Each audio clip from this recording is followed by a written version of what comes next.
Nga Gjergj Zefi.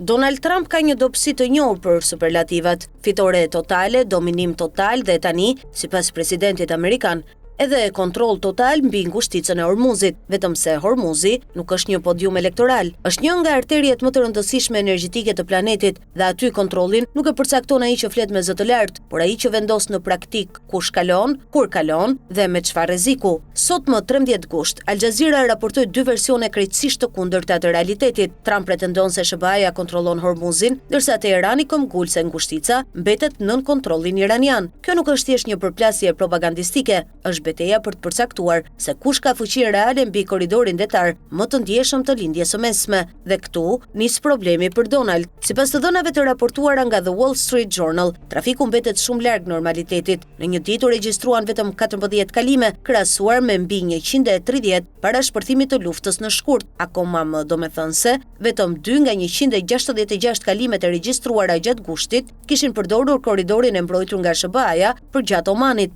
Pra pyetja është elementare, nëse Amerika ka kontroll total, pse anijet nuk sillen sikur Amerika ka kontroll total? Sepse kontrolli ushtarak dhe kontrolli efektiv janë dy gjëra të ndryshme. SBA-ja ka fuqinë detare për të hyrë në Hormuz, për të patrulluar, konstatuar dhe goditur, por një tanker tregtar nuk është destroyer amerikan. Kompanitë e transportit dhe siguruesit nuk luftojnë për prestigjin e shtëpisë së bardhë, ata bëjnë një llogari shumë të ftohtë. Sa është mundësia që anija, ekuipazhi dhe ngarkesa të përfundojnë nën goditjen e një rakete apo droni iranian? Nëse përgjigjja është mjaftueshëm e lartë, anija nuk kalon. Dhe këtu qëndron paradoksi. Irani nuk ka nevojë të pushtojë Hormuzin për ta kontrolluar pjesërisht atë. Mjafton ta bëjë kalimin të rrezikshëm. Frika bëhet instrument strategjik. Madje Bashkimi Evropian vendosi në qershor sanksione lidhur me cënimin e lirisë së navigimit, përshkroi një sistem ku forcat iraniane kërkonin të dhëna mbi identitetin, ngarkesën dhe destinacionin e anijeve dhe përcaktonin kushtet e kalimit. Kjo nuk i jep Iranit sovranitet mbi Hormuzin, as nuk provon se Teherani mund ta mbrojë ngushticën përballë fuqisë amerikane, por dëshmon diçka politikisht shumë më të pakëndshme për Washingtonin. Irani ruan aftësinë për të ndikuar konkretisht mbi atë që ndodh në det.